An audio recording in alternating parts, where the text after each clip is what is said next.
सारांश का स्थानांतरण अचानक ही चमोली में हो गया। यहाँ आकर उसे नया अनुभव हो रहा था। एक तो पहाड़ी इलाका, उस पर जान पहचान का कोई भी नहीं। पहाड़ी इलाकों में मकान दूर दूर होते हैं। दिल्ली जैसे शहर में रहकर सारांश को ट्रैफिक का शोर, गानों की आवाजें और लोगों की बातचीत के तेज स्वर सुनने की आदत सी पड़ गई थी। किंतु यहाँ तो किसी को देखने के लिए भी वह तरस जाता था। जिस किराए के मकान में वह रह रहा था वह 2 मंजिला था। ऊपर के घर से कभी भी एक बच्चे की मीठी सी आवाज कानों में पड़ जाती थी, पर कभी आते जाते किसी से सामना नहीं हुआ था उसका। उस दिन रविवार को नाश्ता करके वह बाहर लॉन में कुर्सी पर आकर बैठ गया। पास ही मेज पर उसने लैपटॉप रखा हुआ था। कॉफी के घूंट भरते हुए वह ऑफिस का काम निपटा रहा था, तभी अचानक मेज पर रखे कॉफी के मग में छपाक की आवाज आई। सारांश ने एक तरफ जाकर कॉफी घास पर उड़ेल दी। इतनी देर में ही पीछे से एक बच्चे की प्यारी सी आवाज सुनाई दी, अंकल मेरा मोबाइल। सारांश ने मुड़कर बच्चे की ओर देखा और मुस्कुराते हुए पास रखे टिश्यू पेपर से कॉफी में गिरे हुए फोन को साफ करने लगा।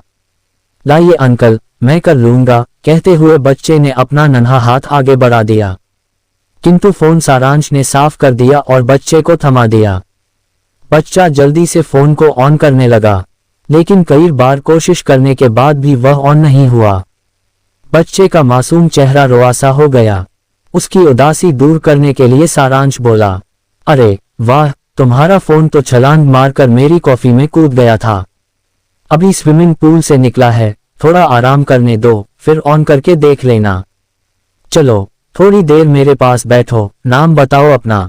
अंकल मेरा नाम प्रियांश है, पास रखी दूसरी कुर्सी पर बैठता हुआ वह बोला, पर यह मोबाइल ऑन क्यों नहीं हो रहा, खराब हो गया है क्या?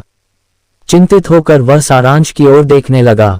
शायद, पर कोई बात नहीं, मैं तुम्हारे पापा से कह दूंगा कि इसमें तुम्हारी कोई गलती नहीं है, अपने आप छूट गया था न फोन तुम्हारे हाथ से। हाँ अंकल, मैं हाथ में फोन को पकड़कर ऊपर से आपको देख रहा था, भोलेपन से उसने कहा। फिर तो पापा जरूर नया फोन दिला देंगे तुम्हें।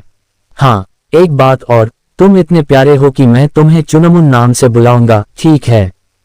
सारांश ने स्नेह से प्रियांश की ओर देखते हुए कहा। बुला लेना चुनमुन कहकर, मम्मी भी कभी भी मुनमुन कह देती हैं मुझे, पर मेरे पापा तो बहुत दूर रहते हैं, मुझे से कभी मिलने भी नहीं आते। अब मैं नानी से फोन पर बात कैसे करूंगा? कहते हुए चुनमुन की आंखें दबा गईं। सारांश को चुनमुन पर तरस आ गया।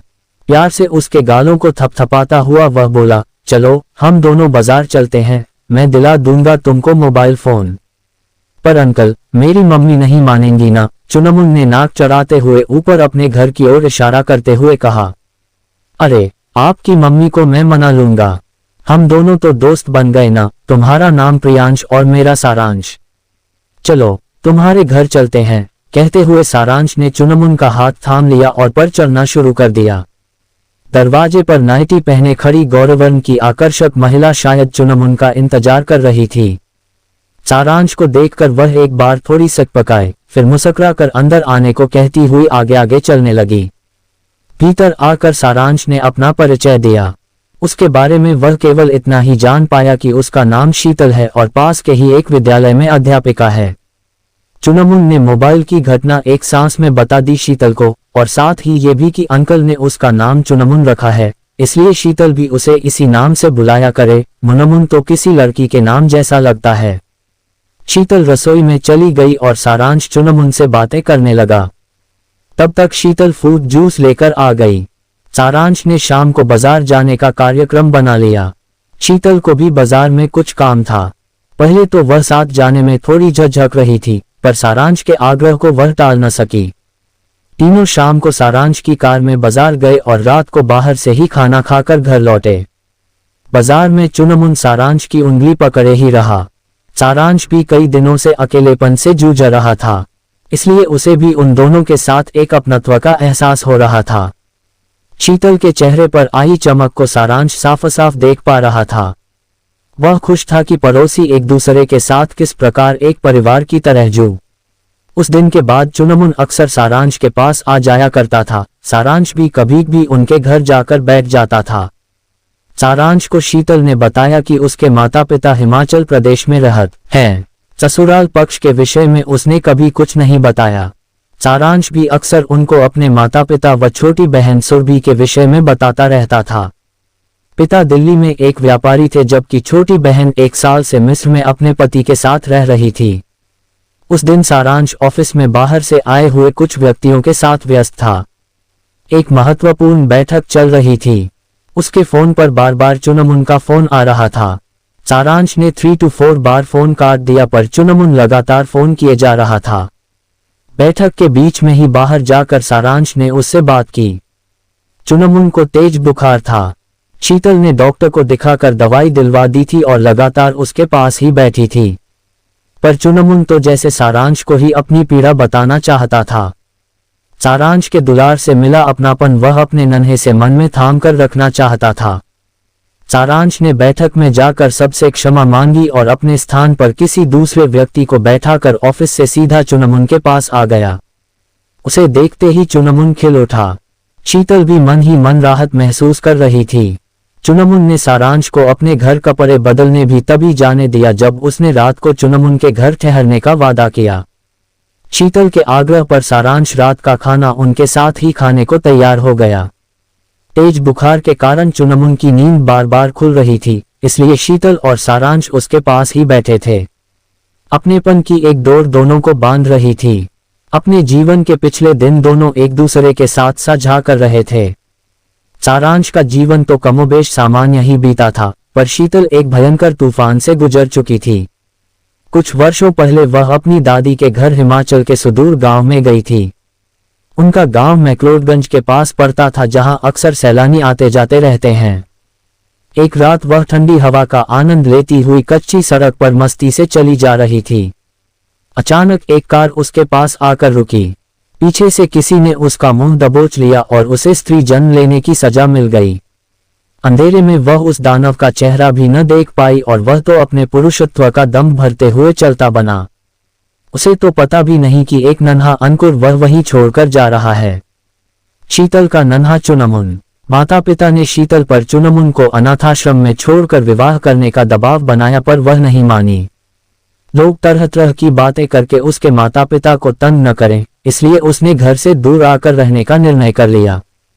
चुनमुन उसके लिए अपनी जान से बढ़कर था। चुनमुन का बुखार कम हुआ तो दोनों थोड़ी देर आराम करने के लिए लेट गए। सारांश की आंखों से नींद कोसों दूर थी। वह रह कर शीतल के बारे में सोच रहा था। कितनी दर्द भरी जिंदगी जी रही हो तुम, जैसे कोई फिल्मी कहानी हो। इतनी पीड़ा सहकर भी चुनमुन का पालन पोषण ऐसा कि यह बाग का खिला हुआ फूल लगता है, टूटकर मुरझाया हुआ नहीं। पुरुष के इतने विभत्स रूप को देखने के बाद भी तुम मुझ से अपना दर्द बांट पाई। तुम शायद ये जानती हो कि हर पुरुष बलात्कारी नहीं होता। तुम्हारे इस विश्वास के लिए मैं तुम्हारा जितना सम्मान करूं, वह कम है। स्वयं जीवन की नकारात्मकता में जी रही हो और दूसरों को सकारात्मक ऊर्जा दे रही हो। तुम कितनी अच्छी हो शीतल। शीतल को मन ही मन इस तरह सराहते हुए सारांश उसका सबसे बड़ा प्रशंसक बन चुका था। 2 to 3 दिनों में चुनमुन का बुखार कम होना शुरू हो गया। ऑफिस के अलावा सारांश अपना सारा समय आजकल चुनमुन के साथ ही बिता रहा था। शीतल ने स्कूल से छुट्टियां ली हुई थीं, इसलिए बाहर से सामान आदि लाने का काम भी सारांश ही कर दिया करता था। उसका सहारा शीतल के लिए एक परिपक्व वृक्ष के समान था। फूलों से लदी बेल सी वह उसके बिना अधूरा अनुभव करने लगी थी स्वयं को।